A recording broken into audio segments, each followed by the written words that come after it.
right. Hey everyone. Shout out to Oscar who came on the when I started recording earlier and let me know that my microphone hadn't the audio wasn't on. So I really should have paid attention to that on the OBS when it came up. So welcome and again thank you to Oscar who jumped in and let me know that I needed to fix my audio there. Um, James Lewis Butler III, who went by Brandon Black, was a great supporter of steampunk. Now, if you went to look for him, there's not a huge catalog of work. So he doesn't have tons of novels. There's not thousands of short stories gathered into dozens of collections. But he enjoyed writing the stories and he enjoyed being an anthologist too. So New Orleans by Gaslight and Cairo by Gaslight were sort of these alternate history steampunk stories that take place within those settings, but in sort of alternate worlds where sort of steampunk history unfolded. He greatly encouraged the inclusion of other genders, of other races, other groups, so that we could kind of explore what was possible in a steampunk world. He kind of embodied the optimism that went with that genre. He was also into gaming, particularly tabletop games, role playing, and sort of more broadly strategy games. Very lively person and one that sort of encouraged my best work when I was working with him on those various anthologies. Paris by Gaslight was supposed to be the third book, but that didn't come out or come together before his passing. So hopefully, this will serve as sort of a little bit of a tribute to kind of the spirit that he unlocked and as part of a robust steampunk community within New Orleans. So, without wasting it much more time, we'll jump right into creating a story here. Kind of had a little bit of a paragraph that said roughly what I just said in a more organized way. I may leave that on the story when I publish it for free, and I may not. So it appears the microphone is working this time, so we'll jump in. So I had about 5 words written when I discovered things weren't going properly. I kind of erased those, so we'll get a clean start here. All right, I wrote down some character names and a couple story points. Ultimately, I think I'm going to drop a lot of those story points just to not have so many scenes. I think I'm making the story more complicated than it needs to be. Steampunk stories are complicated enough as they are. So we'll get at it here. All right. As James and Donald, let's make it the crew. I don't want just 2 guys. James, Donald, and a skeleton crew approached the double layer jetty by air with the captain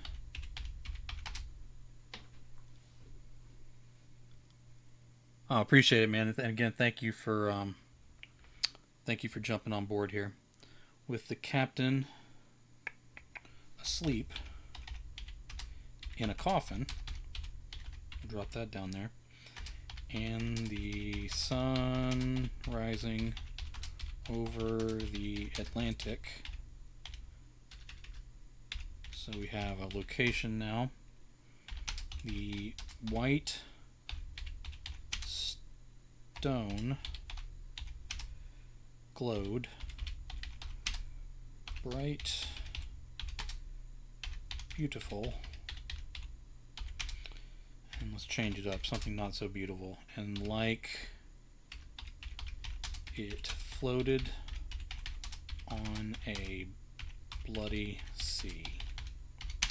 All right. I don't want to get too deep in the weeds with the description, but that's kind of a part of steampunk is the describing things. So we'll kind of throw in a little more setting here. A passing shower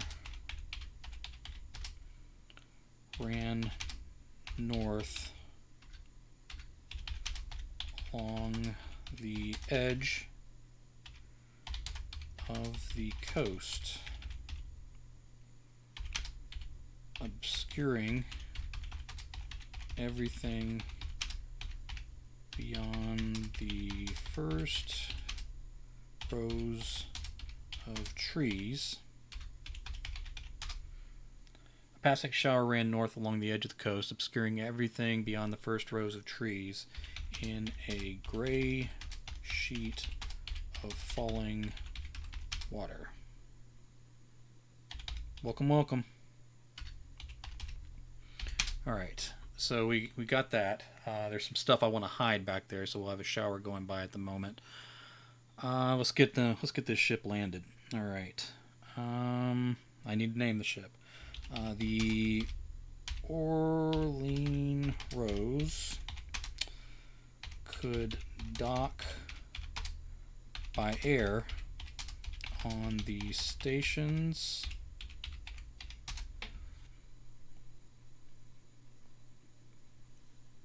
extended up and out on curved arms above the water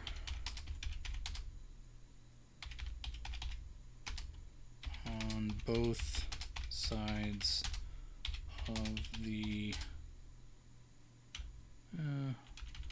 should spell a few things right, shouldn't I? On both sides of the stone pier. Okay, why wouldn't they dock there? Okay, with no attendants on hand,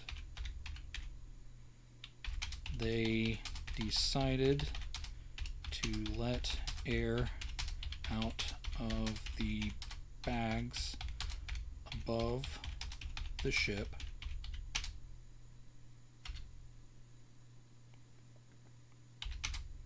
to land on the water and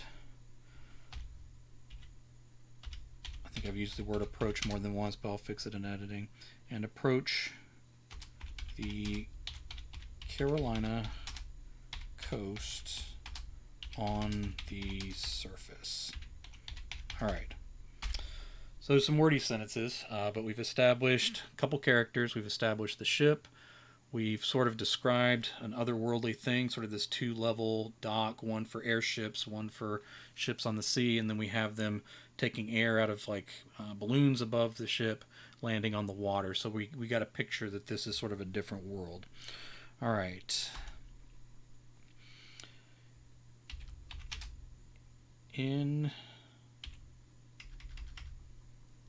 Let's get that movement. They lowered the wagon by harness onto the wet stone. James and Donald lowered with it. Next, they lowered the coffin. James shouted up, "Leave the latches open so the captain can breathe." Alright, so a little bit of a mystery going here. It's raining.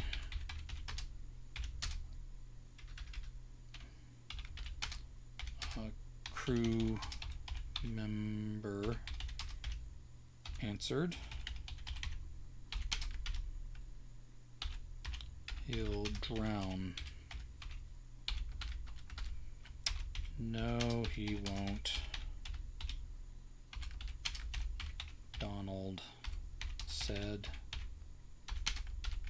Toss down canvas for cover. As they unhooked the harness, the tarp landed beside them. Alright. Now, one of the things I want to do is have sort of the world falling apart a little bit here. So, where steampunk is usually pretty clean and efficient, I want to show some flaws in this particular world and story. Alright, so as James sent the harness back up, Donald cranked on the boiler. Steam erupted from a seam where it should not be able to escape. Right. They met eyes over the captain's body. James called for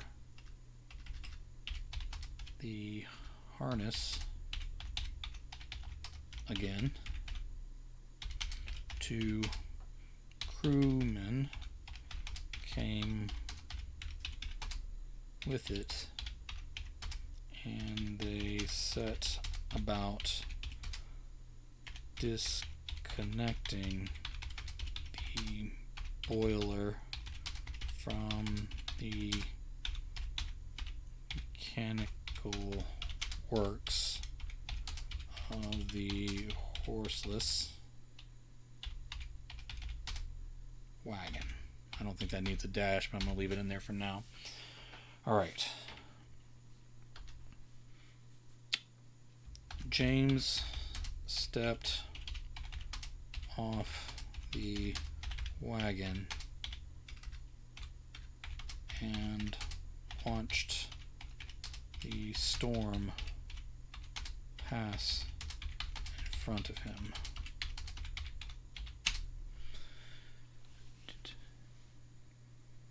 Yeah, go ahead and ask about your writing process. If not, no, go ahead and ask. That's fine. I've been talking back and forth. So anything you want to ask, you can ask, and I'll do it in between writing here and stuff. I think it kind of makes it a little bit interesting since it sounds like I'm reading to everybody very, very slowly as I'm typing at the same time. All right, James stepped off the wagon and watched the storm pass in front of him. Now we're going to get some backstory on the captain through James's memory here. He got word. Okay, we're had now. He had gotten word by post that Captain Louis Butler III had missed the rendezvous. I spelled that right on the first try. That's got to give me some kind of points. Missed the rendezvous in New Orleans. It took a few days for the letter to arrive, and a few more days for James to join the nervous crew waiting at the house on Turo Street. I hope I'm pronouncing that right. Turo Street, above the French Quarter and Royal.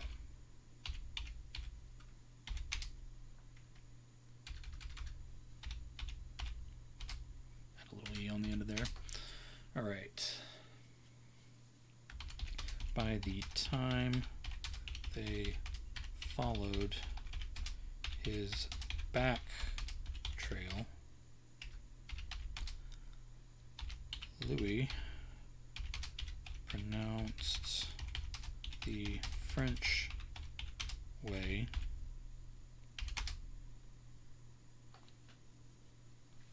was in bad shape. James almost wished he hadn't found him at all. All right.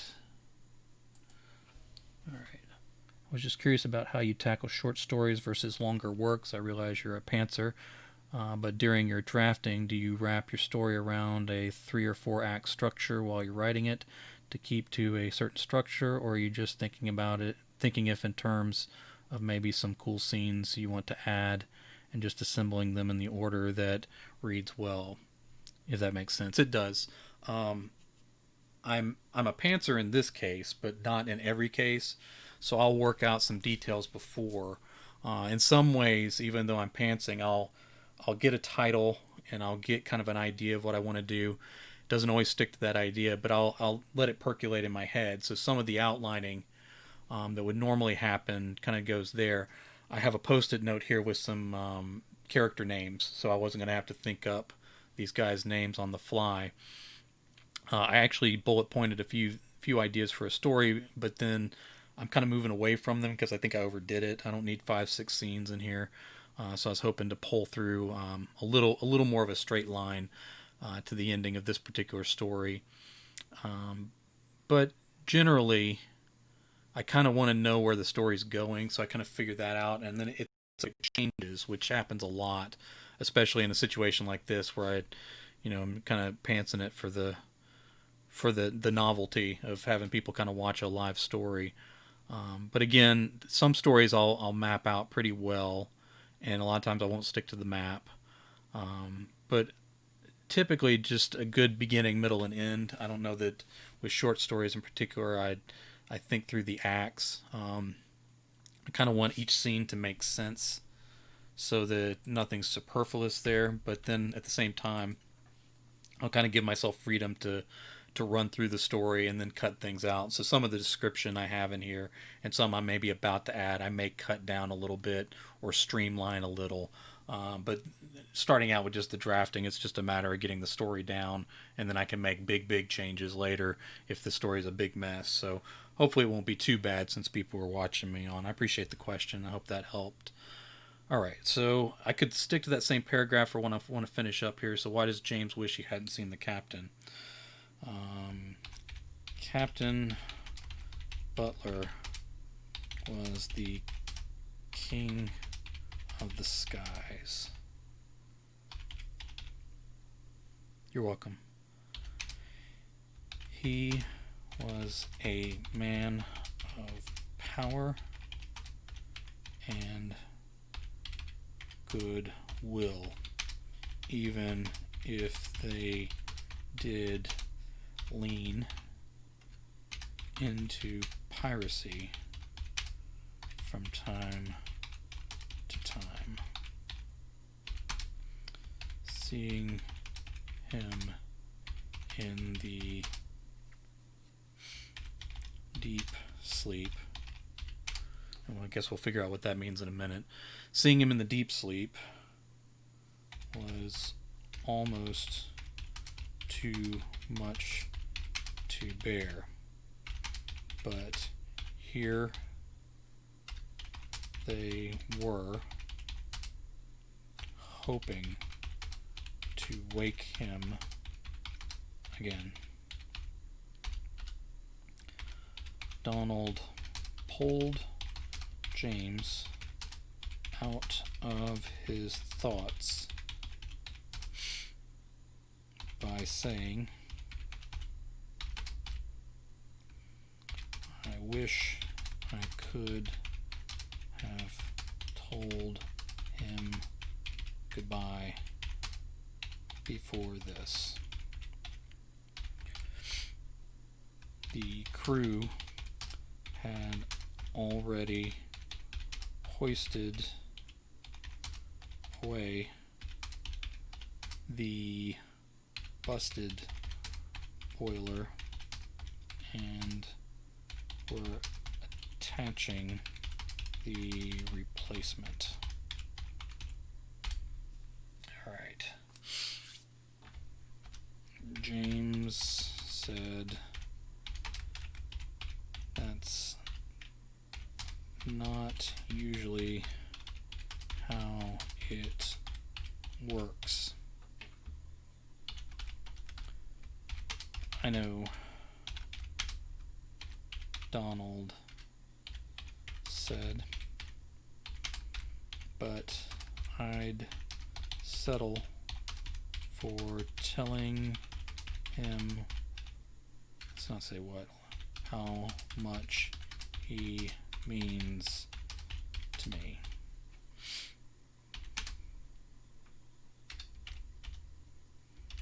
Maybe he can still hear us.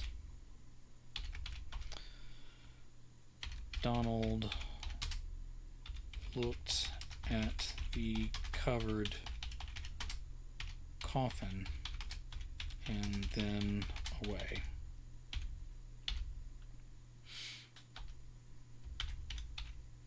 James nodded as if Donald had spoken. It would almost be better if he had died in a great battle. The crew lifted away with the harness. If you are ready to go, you can walk beside the wagon until it warms up enough to bear your weight to. Okay, that they did. The boiler held true, and they walked the length of the pier toward a deserted market. The concealing storm had passed without ever coming over the water. Everything dripped.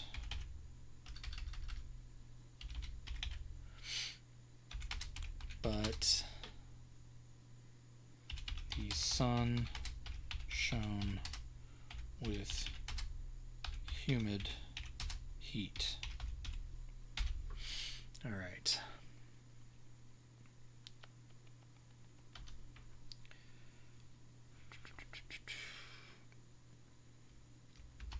Rolling through the abandoned market and empty pallets, Donald asked, "Have we been here before?" Avalon? James asked. "We have.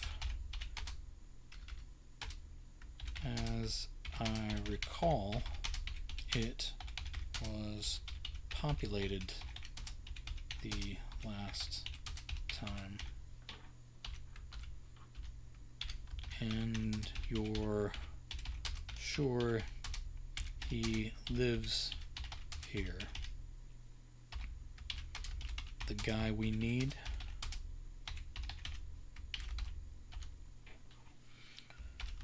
Been to his house myself with the captain. If anyone can help, it's him.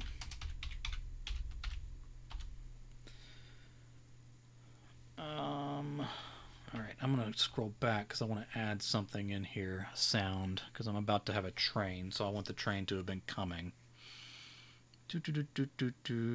Alright, next to the lowered coffin. A train whistle blew in the distance, cutting through the storm. There was no way to pinpoint it over from out on the water. Okay, so we've introduced the train whistle. Now I can add a train. All right. They stopped short on Main Street with grass growing thick in long expanding lines. The buildings were in ruins. Buildings were in ruins.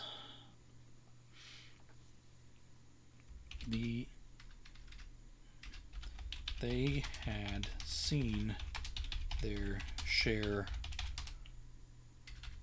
of ruins in the past. Fine ruins made of clean stone, crumbling and collapsing, but still grand, with a sense of history and honor. Across. Alright, let me add something in here. They had seen their share of ruins. They had crossed oceans upon the waves and continents through the air. They looked down upon fine ruins. There we go. All right. The condition of Avalon was something else. Wood, warped, dark, and unsteady.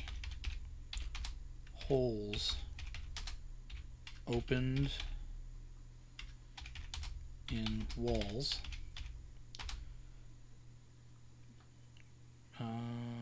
Let's say prophesying.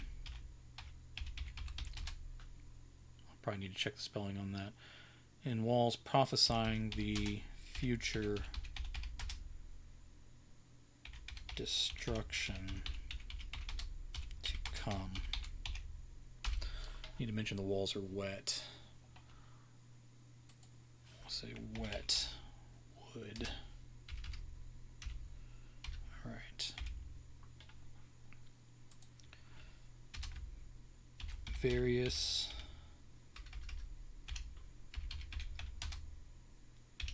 I'll make this a new paragraph because I'm going to talk a little bit about metal. You got to have a description of metal in a steampunk story. Various metals on frames and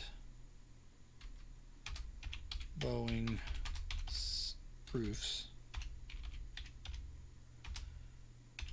tarnished in their unique ways. The copper turned mottled green and gritty red. Fancy goggles. I'll have those in a minute. You're right.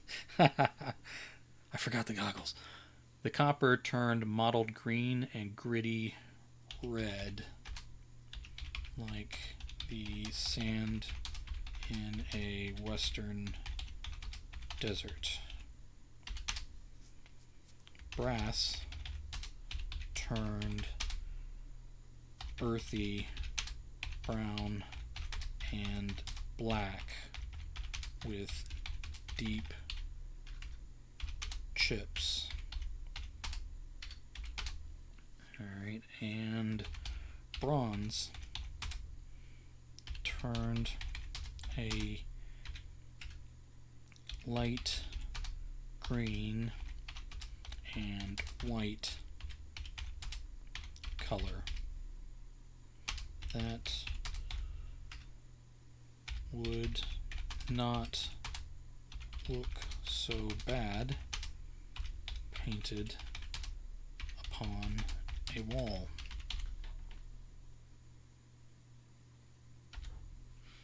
All right. Donald looked up at the sky and pulled back the tarp.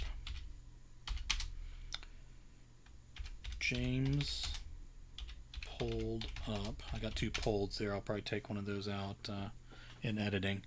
James pulled up a leather mask over his mouth and nose like an assassin. He elbowed Donald, who covered his own face as well. They then pulled down their... Yeah, let me do that. They pulled down their goggles to protect their eyes from whatever ailment had well, we've already named the ailment. From the deep sleep ailment that overtook the captain. Now, as I was kind of thinking out this subplot or whatever of something that put the captain to sleep but didn't kill him, so there's still some kind of hope they're holding on to, I realize that this is going to look a lot like it's just a commentary on COVID-19 and that kind of thing, which I guess it could be. You don't tell the audience what they're supposed to think. But my idea is more along the lines of getting this character that they care about in a condition where, you know, that mimics death, but they're still kind of dealing with his loss in real time. So I guess it could work on more than one layer, so won't spend too much time on it. They prepared to set the wagon in motion again, but something rattled above. Flakes of stone and debris rained down ahead of them.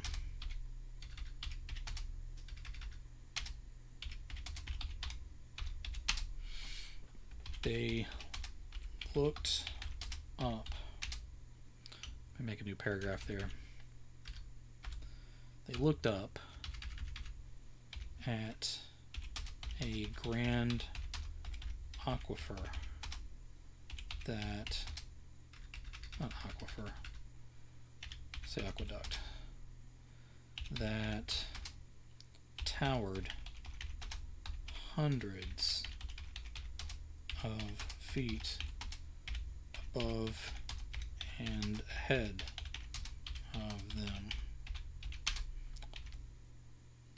Donald stared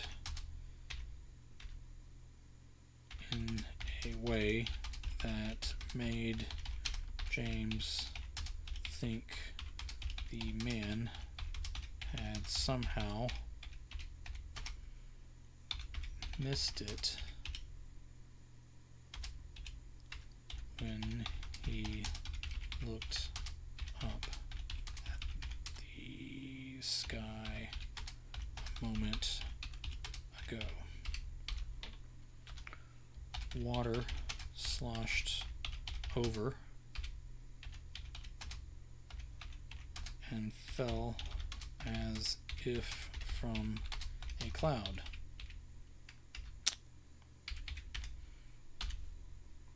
Then the train rumbled by, moving south. If the passenger cars had not been 2 stories, they'd have missed the sight. The pristine wood and polished metal showed in stark contrast to the town.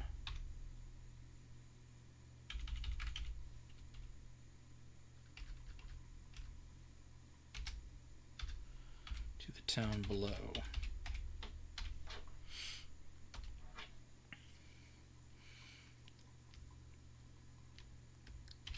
Glimpses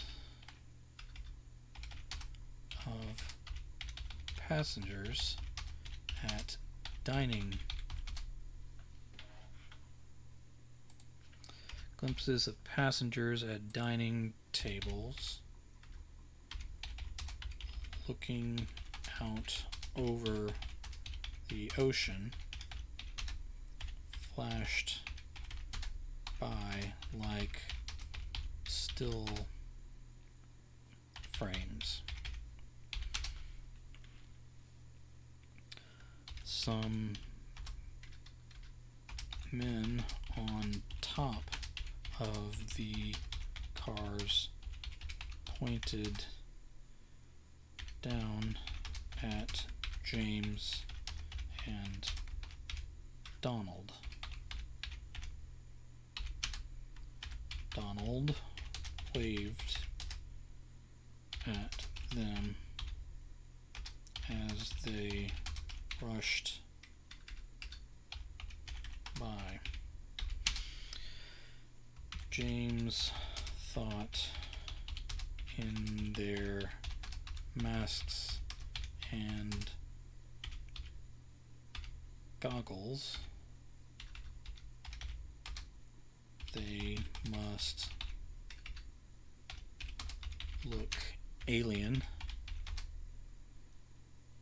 or insectile to the men in their fine coats above. The passage was quick, but James spotted their long guns. They were pneumatic rifles, polished as fine as the train, and would not be loud enough for the passengers to hear. James suspected the gunman on the roof of the train. James suspected the gunman on the roof of the train. Were discussing whether the men below needed to be shot. He was glad they were gone before they decided. He didn't mention this to Donald, and they continued up the road.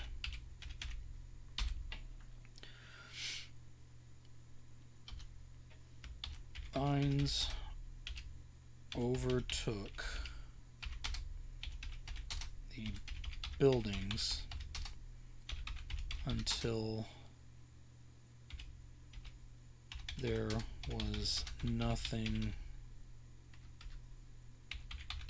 left of the western side of town except the shapes of dead buildings.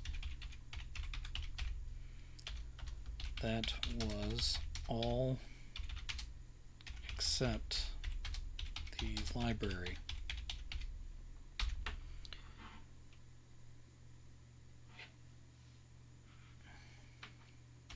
It was fine stone, like a respectable ruin, and no vines grew up its side, as if by magic. James took a moment to look back at the poison ivy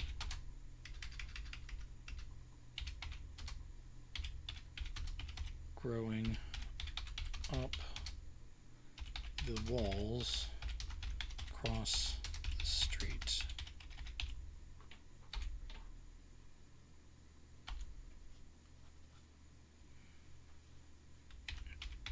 Donald tapped James's shoulder, and he looked forward to see a woman at the top of the steps with a gunpowder charged weapon that would be heard from the train above,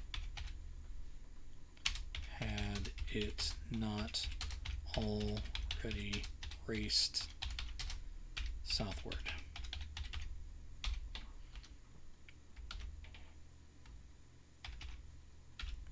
We're here to see Brandon, James said. Brandon Black.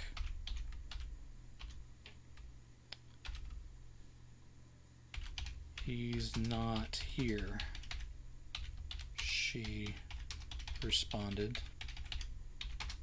Hasn't been in town for a long time.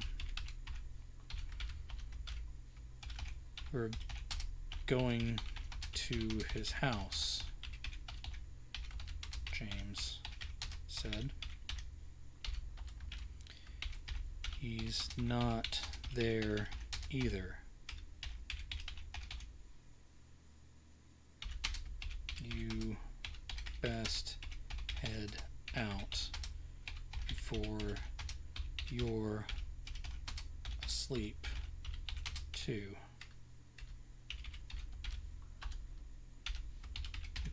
The deep sleep is here? Donald asked. That's what happened?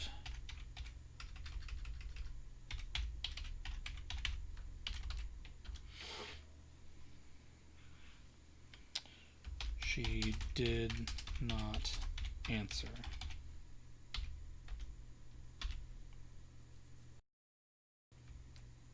We are seeking help to wake up our captain.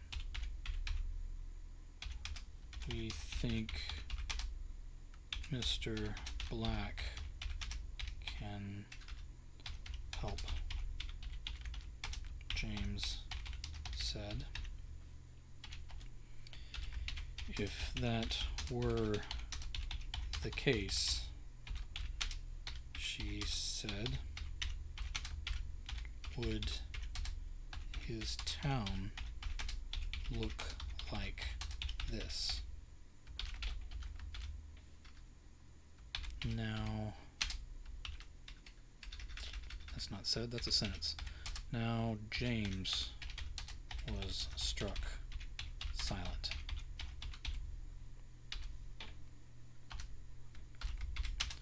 I take care of some inside, she said.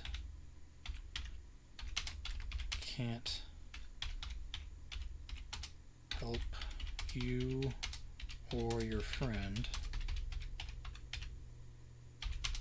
No one can. Leave out while you're still awake. We'd like to go see him anyway, James said, unless you are telling us he is dead. She turned away and re-entered the building marked as the Avalon Library, etched in stone above. Not terribly helpful, Donald said.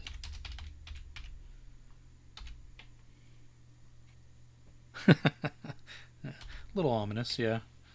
All right, not terribly helpful, Donald said.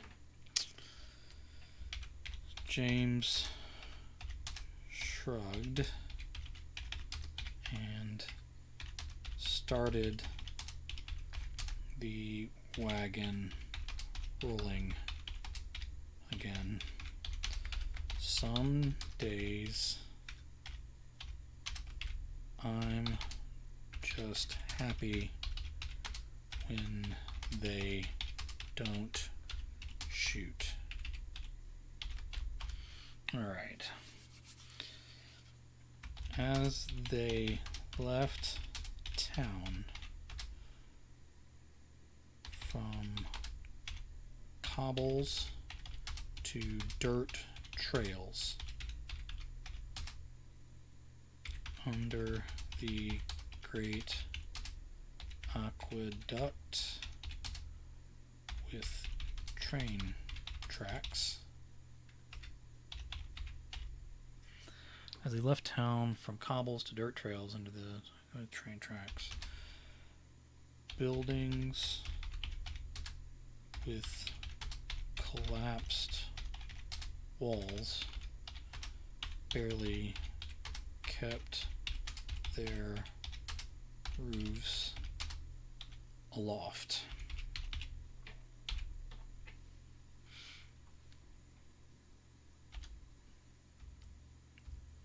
James stared at vine-covered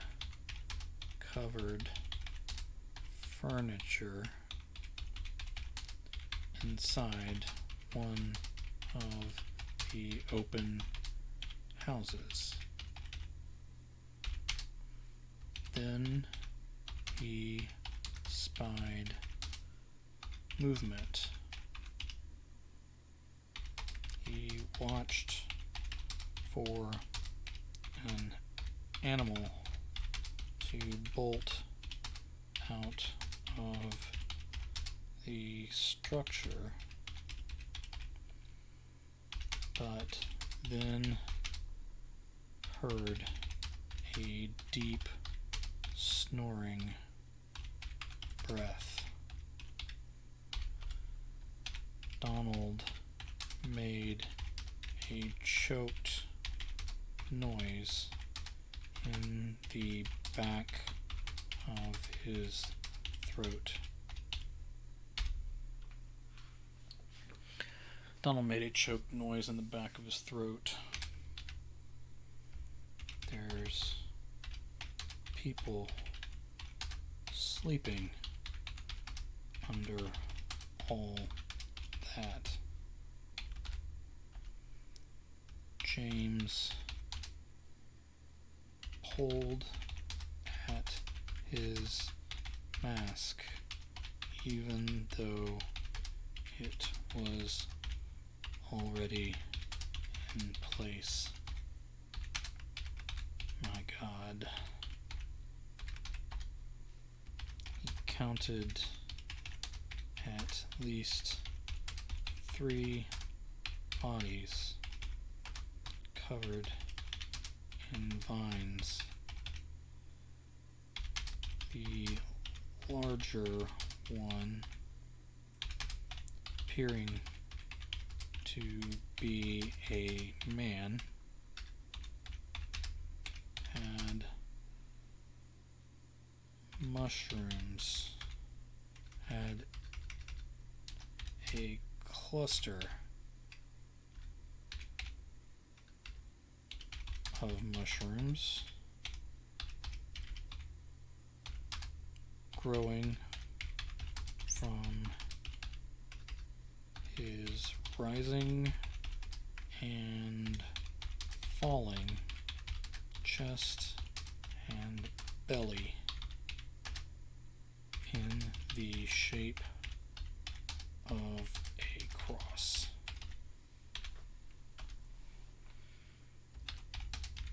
He looked away. How many others do you think? James shook his head until Donald stopped talking. Don't talk about it. After a mile, they heard noise off to the left. James thought it might be more sleepers. Then it turned into a clanging noise. And let me stay same paragraph. As the trees thinned, they spied 4 men down in a gully, gathered around a copper tub with tubing curling around to where it dripped into clear bottles. The liquid could have been water, but it caught the light in syrupy curves that spoke to something more exotic. The men below turned their eyes up on the strangers.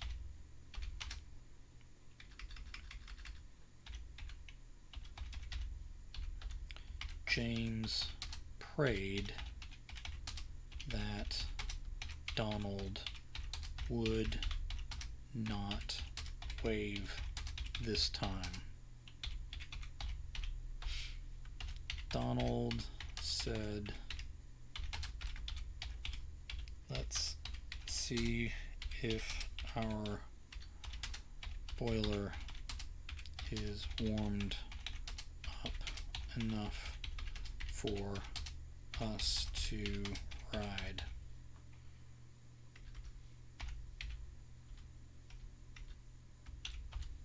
They climbed into the wagon and rode away.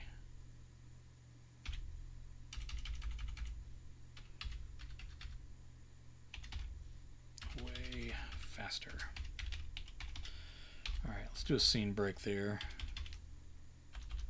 Could probably do a scene break up above too. That may make it a little cleaner. So let me write up here after a mile. So that's a good scene break.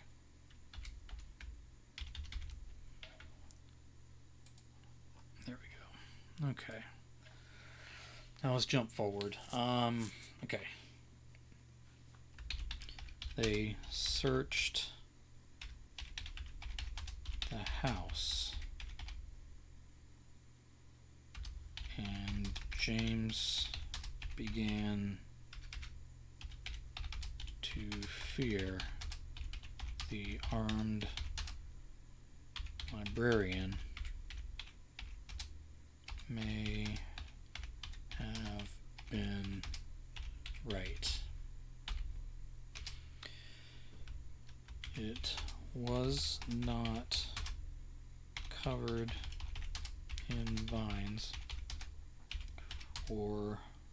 nor rotting away. It wasn't exactly tidy, but not filthy or cluttered either. The bed wasn't made, but didn't appear recently slept in.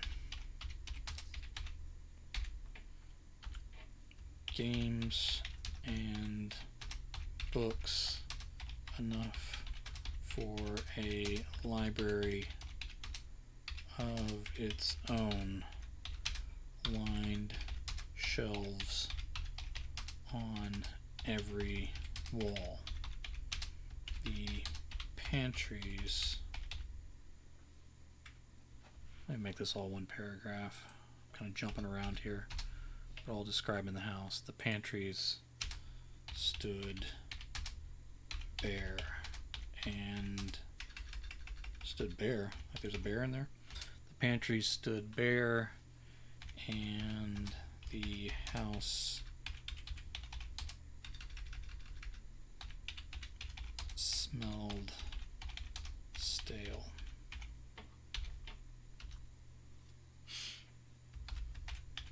Where do we go from here?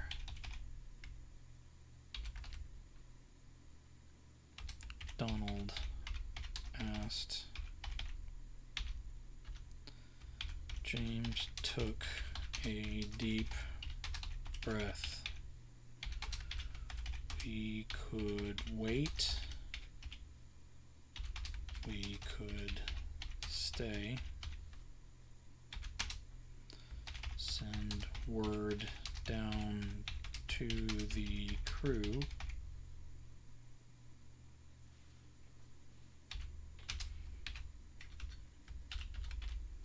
But for how long? Donald asked. Okay, need a confrontation here. Okay. They walked back outside to find the four men from the gully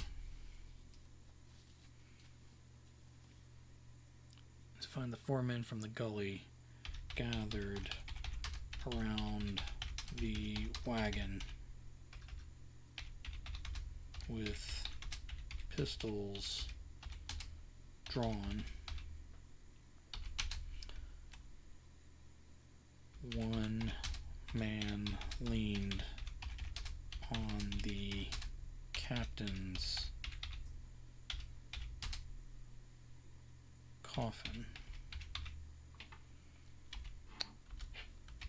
Donald lurched forward, but James grabbed his shoulder.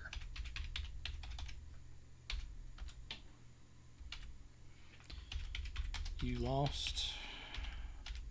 The leaning man asked through a screen of dark, greasy hair. You seem lost.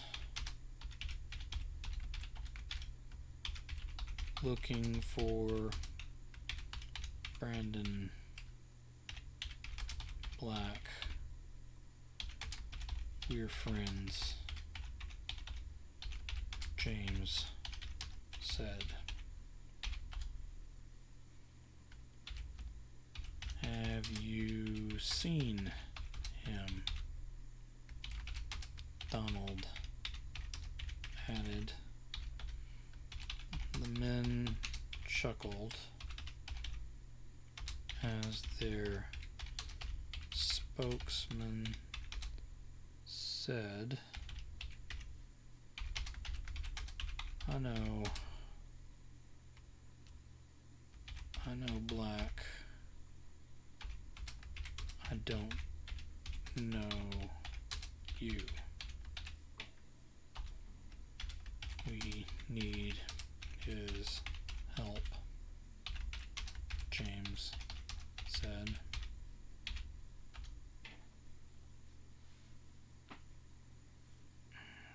We need his help, James said. You need to leave. Town's full. Didn't you see? Seemed kind of quiet, Donald said.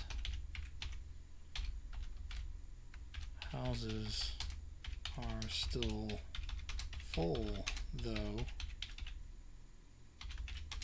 another armed man said.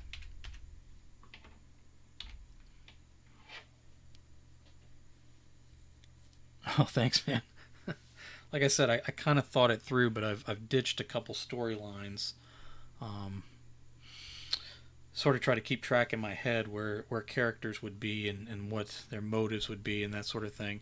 I've always wanted to kind of put moonshiners into a steampunk story, and I tried before and ended up with a story that didn't work too well, trying to center it around them. And I've always tried to, not always, I've recently been trying to sort of look for a way to where I could have like a societal tier on the bottom that was kind of gritty and dirty, where steampunk worlds are supposed to be clean, and then have like the clean, immaculate, hopeful life kind of going by on top, and that was kind of the idea behind the train that went by. So these are some ideas I've thought about before, but hadn't really manifested too well. All right, so houses are still full, though, another armed man said, bringing laughter from his crew.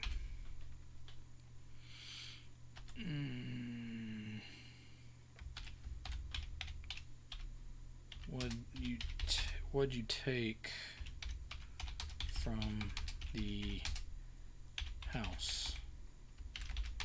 The leaning. All right, let's make this a different sentence. The leaning man stopped leaning. Empty your pockets and toss over those flintlocks.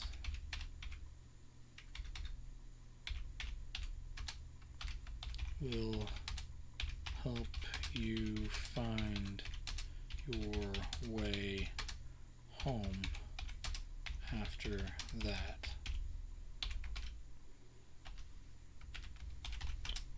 We need James put a hand on Donald's chest and then dropped it. You guys want to step away from that wagon on account of the deep sleep in that box. The men's eyes grew wide and they scattered in 4 different directions.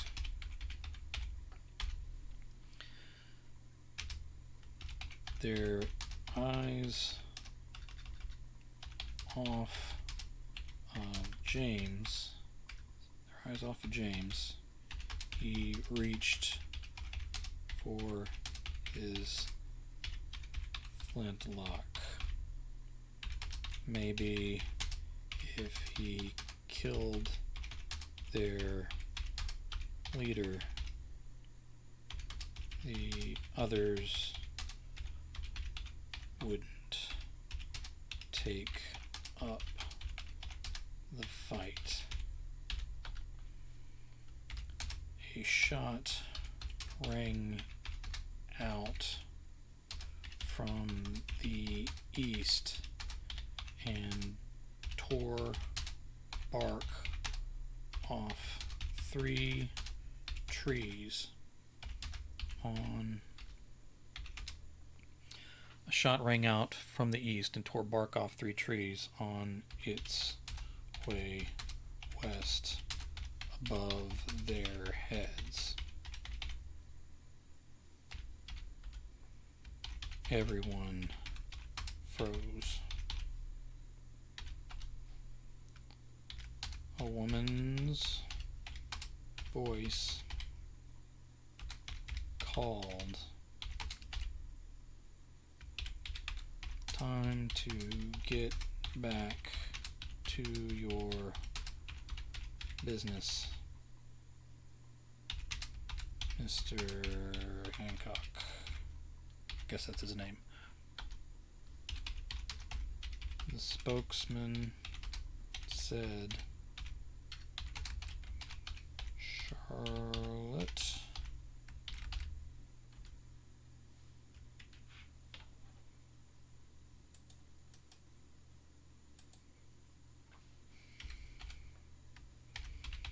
don't even argue with me." Let's put a quotation mark around that.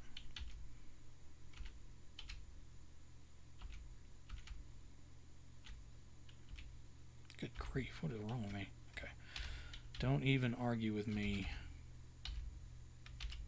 She stepped out into the open. Again, that would be a separate sentence because it's not a dialogue tag. She stepped out into the open with the barrel of her long gun still smoking.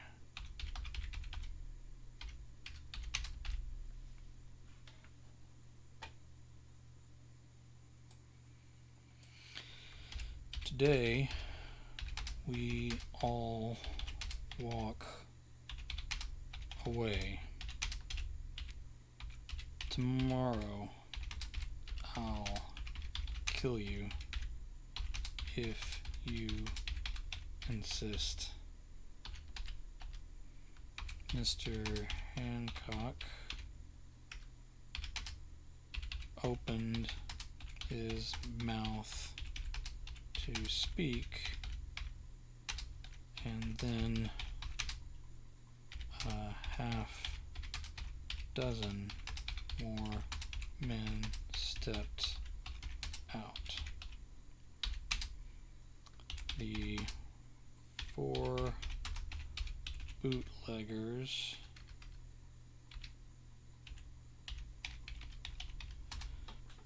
cut across Mr. Black's property toward their gully again without another word. James prepared to thank them all, but then realized the men were from the crew of the Orlean Rose. Who's watching the ship? He demanded. One of the men pulled down his... Well, they can't be wearing masks or he wouldn't recognize them. One of the men said,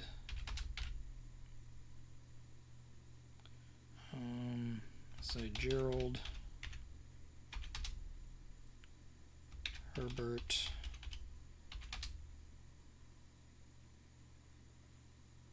Sullivan, and that new guy. They'll be fine. Put on your masks. James ordered. As they complied,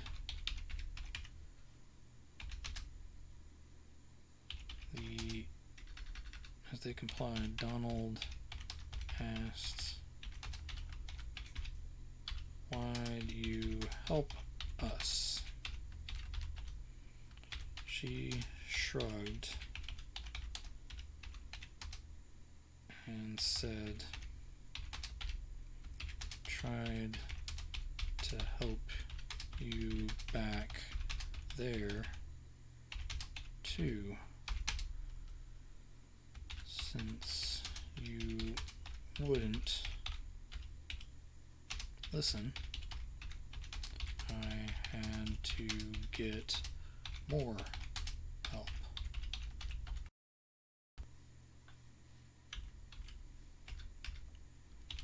"Thank you," James said. "Now, Brandon Black." She rolled her eyes before she gave them directions.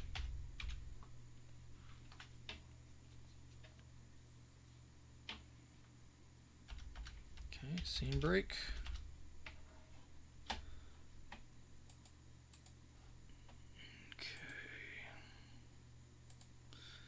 Alright, we need to home stretch this thing.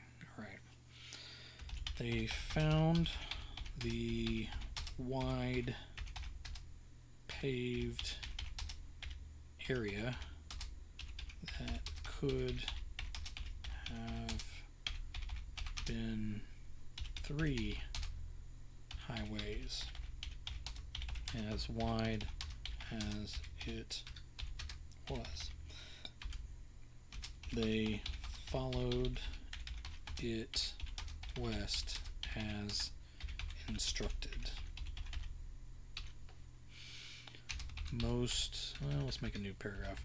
Most of the 6 crew members, with James and Donald, walked beside the wagon to take the burden off the boiler. Alright, let's talk about the sky again. Above them, dirigibles. I misspelled that pretty bad. Let's see if the computer can recognize it. Sure it does. Dirigibles drifted north and south, low above the trees. They seemed to have no fear of bandits' bullets, nor sky pirates bursting forth from the thick canopy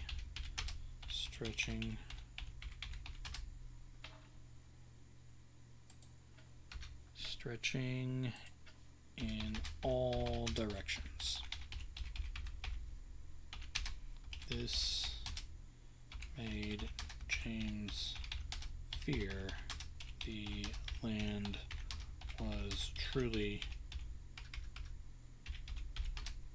deserted.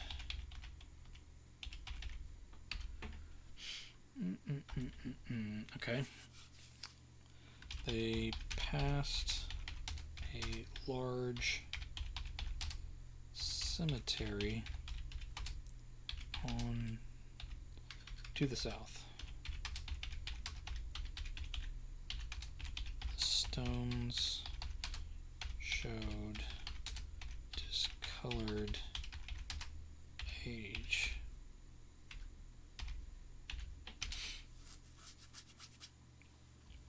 Donald pointed out a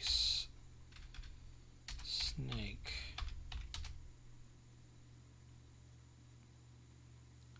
as fat as his bicep.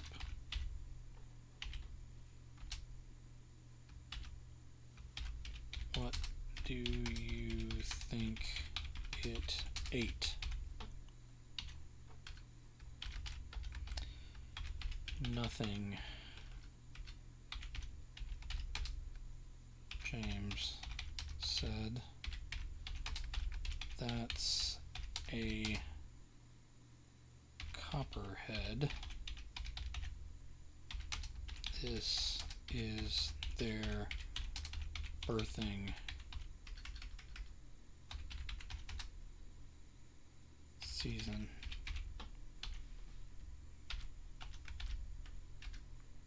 Board. How many eggs is it carrying?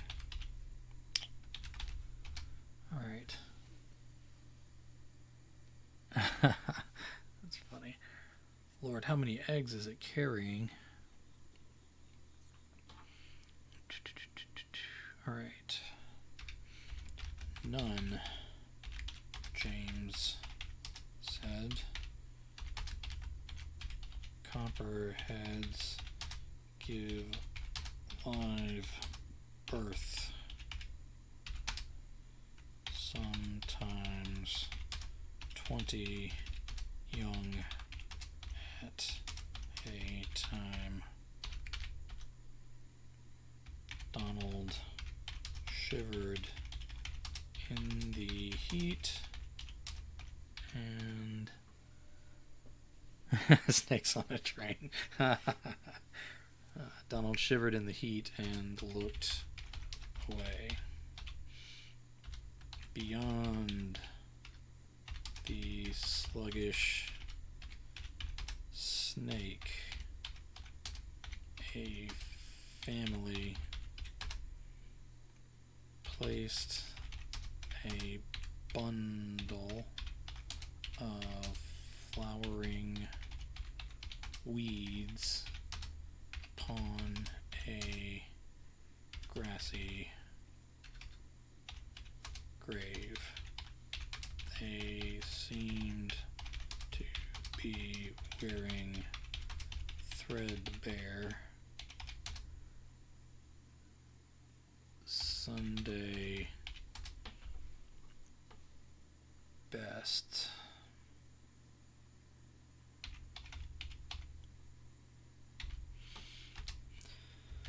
A little further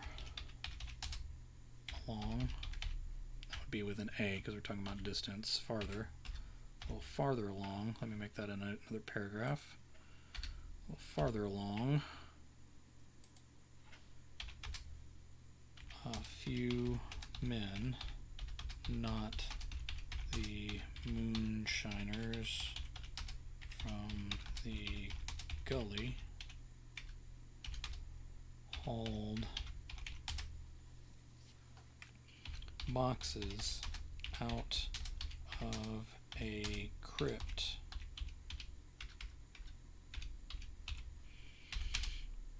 These did not look like coffins. Whatever their business, James wanted no part of it. They reached the outskirts of another abandoned town. The sign said, "Welcome to 96. Donald asked, "Is that the town name?"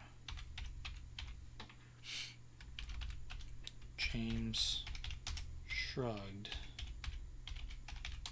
and made the turn as they'd been instructed.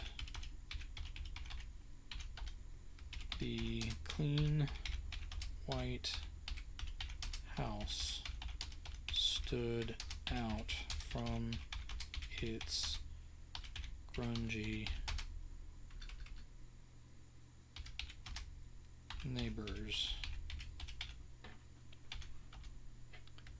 A big man, a big mountain of a man with dark skin and a broad smile sat on the porch.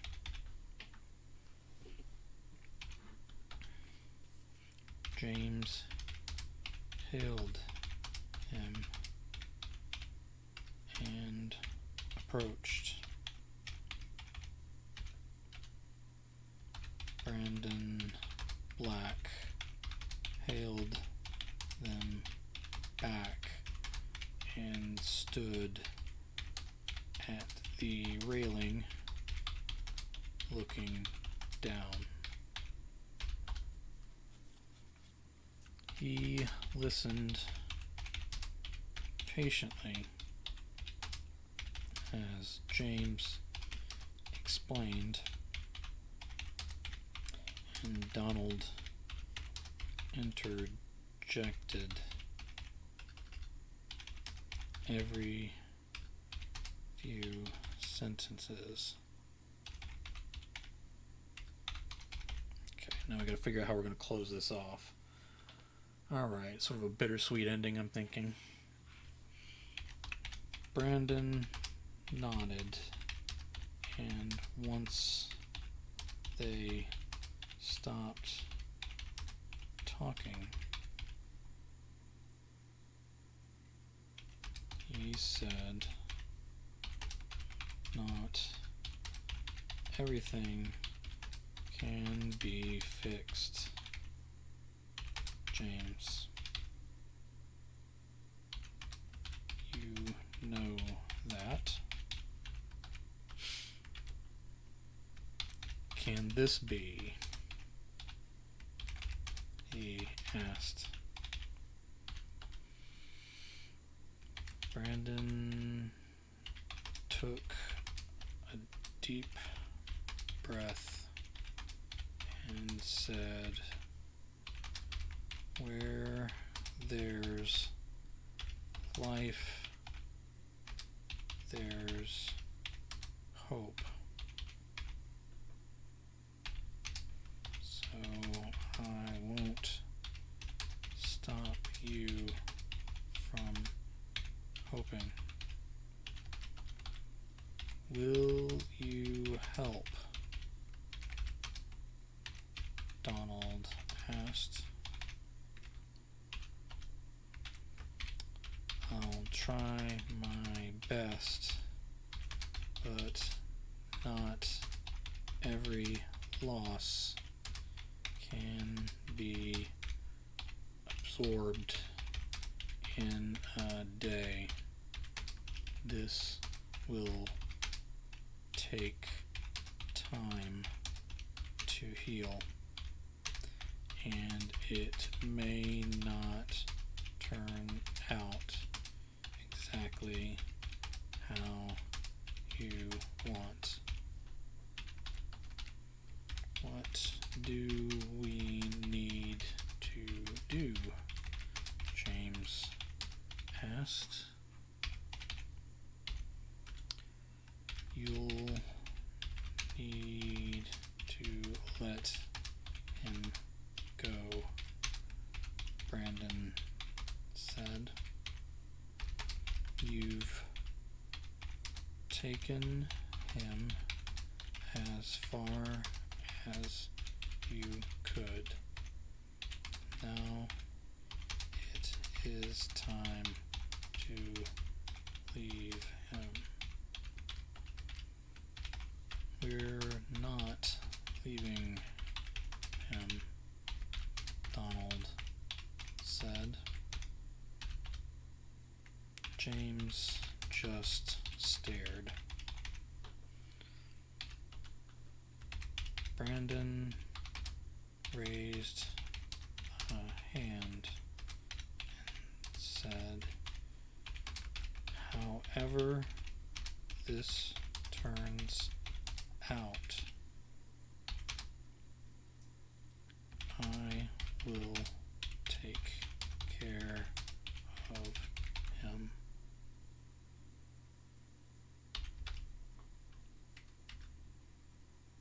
You have my promise.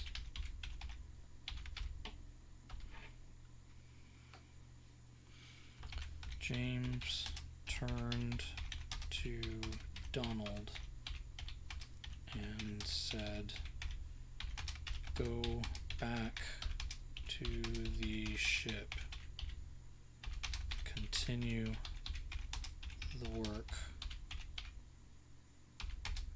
I'll stay here until it is over, one way or the other. Donald shook his head. I'm staying too, James said. I order you to go on. There are adventures left to be completed and treasures left to find. I'll contact you in the future once we know the ending of all this. Donald tried to blink away tears and failed. He turned his back and watched the blurry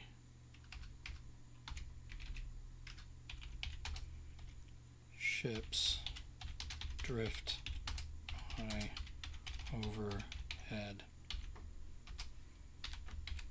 It won't be the same.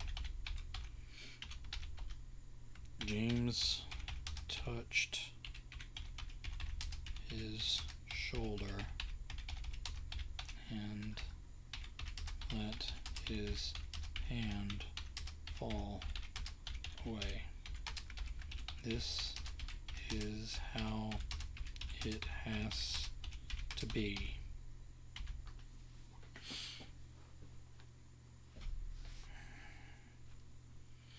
This is how it has to be. We will be together as a crew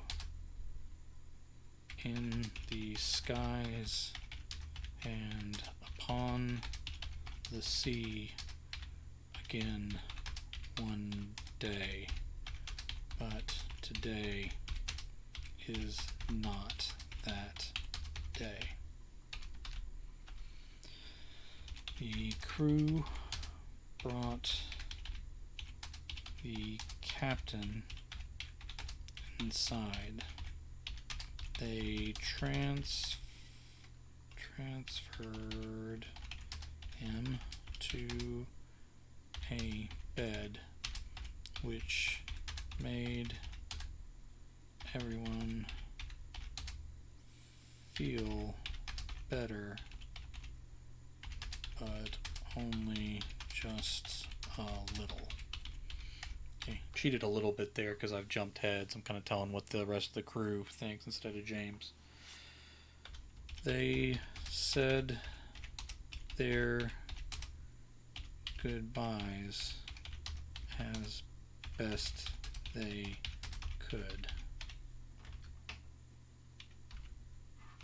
James stood with Brandon on the porch as Donald took command of the remaining crew and followed the road back to Avalon and the sea.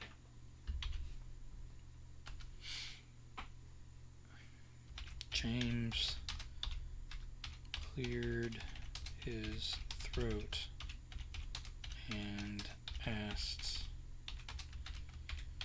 "Is this it? Is this the end of his journey? Was there ever really any hope?" Brandon waited until the crew was out of sight before he answered.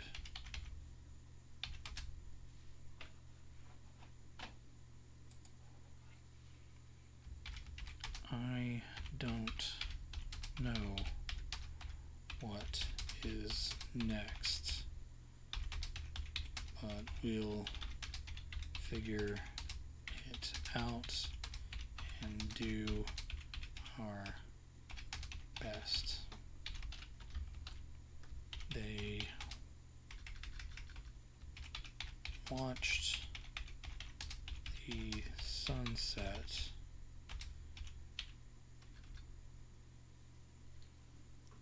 the sunset. And James thought he saw a glimmer of the Orlean. He thought he saw a glimmer of the Orlean rose rising into the air without him.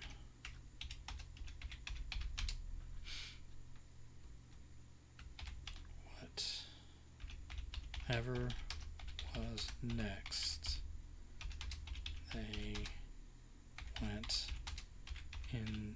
They retired. He retired inside the house to see to it. And that's it. Alright, so this story will probably need a little bit of editing. Not sure how satisfying that ending is. Again, this was kind of my way of sort of addressing the loss of a friend who really enjoyed steampunk stories. So I'm kind of having a conversation with myself in this story about letting go and trying to make things right and that sort of thing. So Avalon was not what they expected it to be. The ending was not what the crew wanted, but the ship goes on. The captain is still alive to a degree, and he's being seen too. So I hope this would be a fitting tribute to my friend, and a steampunk story that people might enjoy, that the story itself holds up. I think I could probably punch it up a little bit in the editing and make it a little more solid, but that's where we are at this moment. Okay. So, of course, James Lewis Butler III, we went by the pen name Brandon Black. Again, big loss to the steampunk community, and he left a strong legacy of authors who continued to write in the genre, who were influenced by him. So hopefully, this will be something that people can enjoy in the future. Thank you, man. I appreciate it. I'm glad you stuck it out through the whole story. This is the second time I've done this little experiment where I do a story from beginning to end, and in a way, it kind of helps because dude, you're recording, you know people are watching, and so you just kind of push through to the end, which is sort of what you got to do when you're drafting a story anyway. So thank you to everybody who watched on Twitch and everyone who's watching the recording later, either on Twitch, on YouTube, or on Patreon. I'm going to make the story free on Patreon once it's edited, and share that around in memory of Mr. Butler and his pen name Brandon Black. So this will be something that'll be out there, and I'll share the videos and stuff too, including the editing video that I'll do later when we clean the story up. So thanks again, everybody, and I look forward to seeing you on a stream again.